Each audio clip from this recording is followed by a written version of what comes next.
Am I the a-hole stories? Am I the a-hole for telling my parents to pay me back my college tuition if they want a relationship? I was raised by parents who believed, religiously and just culturally, in rigid gender roles. Dad should work, mom should stay home with the kids. I'm the only girl and have 3 brothers. Because of their expectation I'd stay home with kids, they never valued my education, educational achievements or emphasized things beyond domestic skills. I'm the second youngest, and by the time I was in high school, my 2 older brothers had gone to the college of their choice. With my parents fully covering tuition, books, an off-campus apartment and other living expenses. They eventually did the same for my younger brother. I was told I wasn't allowed to apply for college. I did so in secret and got accepted with a partial scholarship. I didn't tell them I was moving out until a week before I left, with essentially nothing but what a few friends gave to me that their parents bought them for college. I took engineering, and had to work, take on debt and struggle. My parents and I have barely spoken for years. I'm married now and expecting our first child, and they asked to meet up. We met at a park, and they said they were sorry if they caused me pain, but would like a relationship now. I asked them specifically what they were sorry for. They wouldn't elaborate, and just said they wanted to move forward. I said that wasn't sufficient. In the end, I said they could prove they were sorry by forwarding me the $100,000 my degree and college expenses were, just like they did for my brothers. My mom burst into tears. My dad said I wasn't being serious and I just left. Since then, I've been getting calls from my brothers telling me I'm being immature and hurtful. I don't think so at all. Now for the top comments. Not the a-hole. Hi from another engineer, from a family filled with rage that she has all the talent that the boy was never up to. As far as I can see, your answer to them was perfect. It was very fair, and if they have fixed their appalling bigotry issues, they would be falling all over themselves begging you to take the money. Since they clearly have not fixed their bigotry, you don't want them around your child. Never, ever poison children by allowing bigots in their presence. No exceptions. That includes your bigoted brothers. Edited to add, I have a bachelor's, master's, and doctorate all in engineering. You have no idea how angry this makes them. Hopefully you will too and we can all watch the bigots faint from sheer rage together. Bwah ha ha ha ha.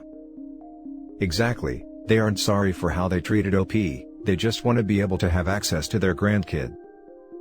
Not the a-hole, that's a generic sorry you're upset non-apology. They are just around now because they want to influence the baby.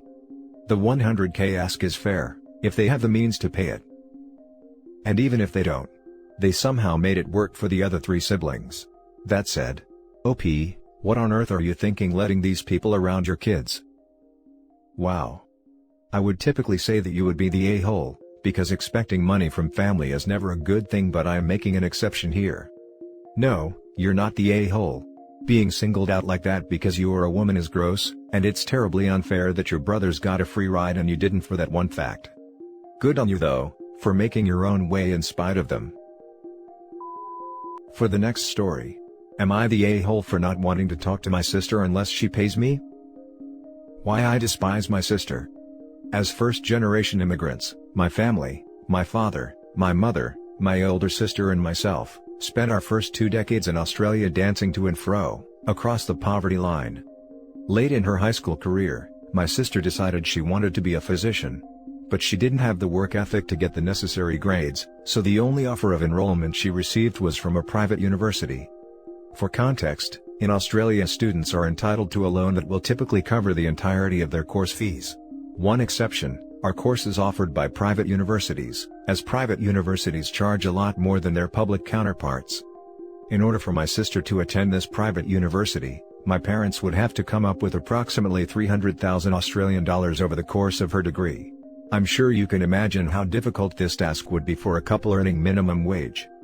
But my parents loved my sister, so they did whatever it took to enroll my sister into this medical school, even if it meant taking on crippling debt. To make ends meet, both my parents started working 60 to 80 weeks. The hours took their toll on my parents, both physically and mentally. Put it this way, one day my father lost a finger in a workplace accident. And he was overjoyed. Overjoyed. Because he would receive compensation for it. He was ecstatic that he could trade his finger for a freaking measly $25,000. I had always thought that once my sister graduated, she would pay my parents back. She did not. Not one single freaking cent. Instead, She went gallivanting around the world, buying expensive designer items, and eventually moved interstate.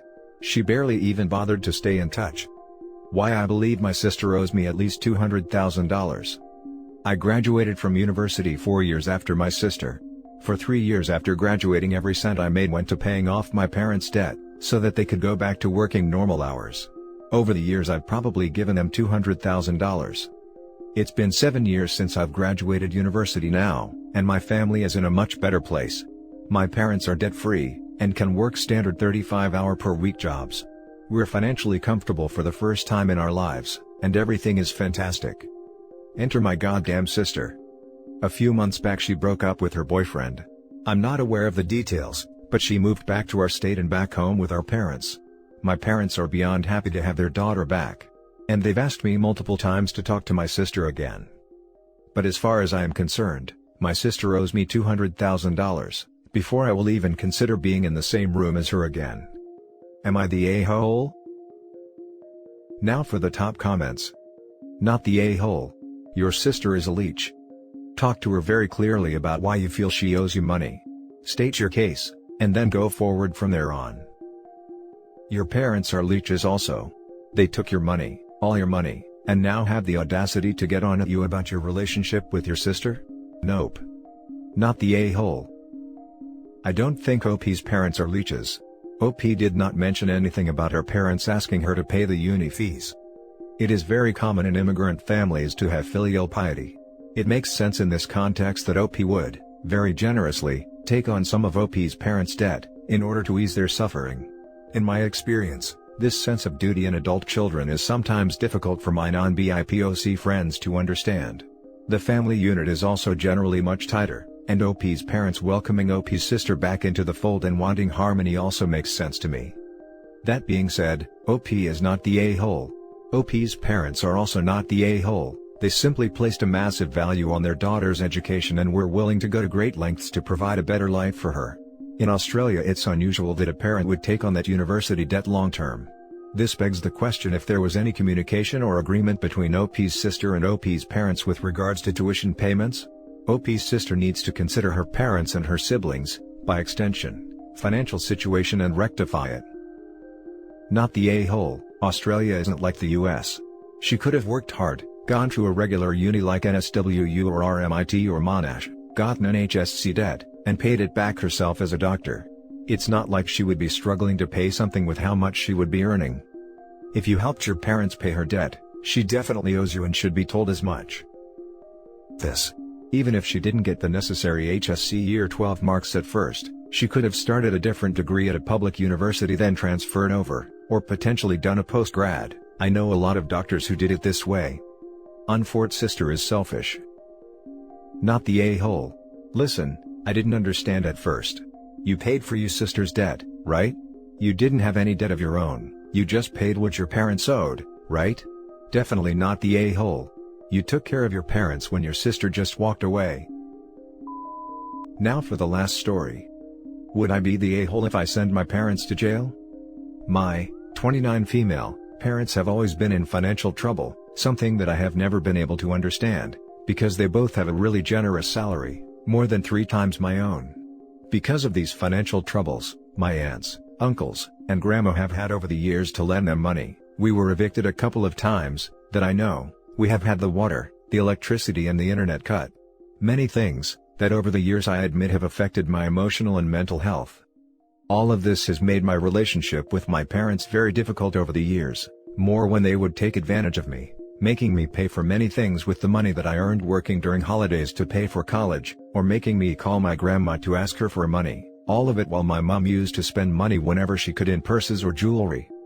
In the moment I became an adult, they started to sign on the bills under my name without my permission, mostly because their credit was so bad that the companies wouldn't allow them to sign with their own names. When I figured it out, I asked them to stop but they just lied about it and I just let it go, because I couldn't deal with it. Fast forward to the present, because of the Rona situation, I was looking forward to the money from my income tax return, because my salary has gone down, so this money would have helped a lot. Instead of it, I received a letter from a courthouse saying that the money has been confiscated. I immediately phoned my mom, and she said that she didn't know anything about it but she will fix it. Since I don't trust her at all, I called the court myself, and then they explained me that during the last year there has been a process against me by a company I owe money to, from unpaid bills. All the papers had been sent to my parents and they had signed and taken them. The debt was not paid with the money from the tax income, so part of my salary from now on will be confiscated too until is fully paid.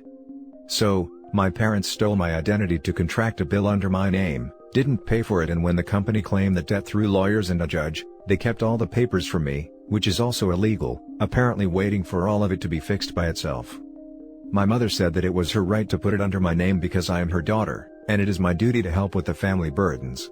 Since then, and after really nasty words from her side and my sisters, who says that I am ungrateful and selfish, I haven't spoken to them, and I am in the middle of a global pandemic with my salary already low, paying for a debt that it is not mine. My friends and boyfriend say that I should talk with the police and stop all of this, because otherwise, they will keep doing it, and I am afraid they will. So, would I be the a-hole if I speak with the court even if it means that my parents, 70 and 63, could go to jail? Now for the top comments. Not the a-hole a million times over. Take their butts to court. In the meantime, freeze your credit. Also, your parents failed you. You deserved, and still deserve better.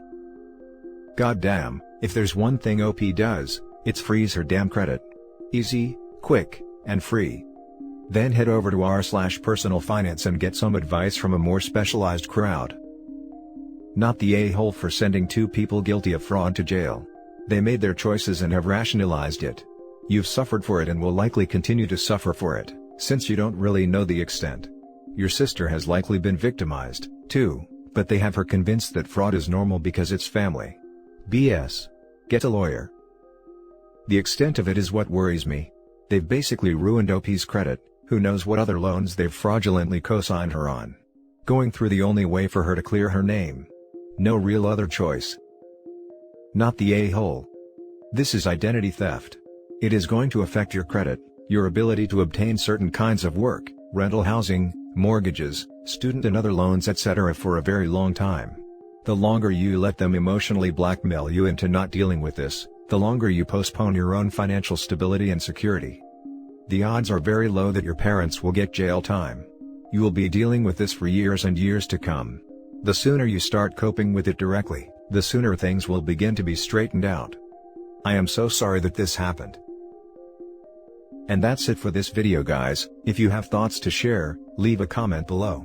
Don't forget to hit like and subscribe if you like this content. I'll catch you in the next one. Good day, everyone.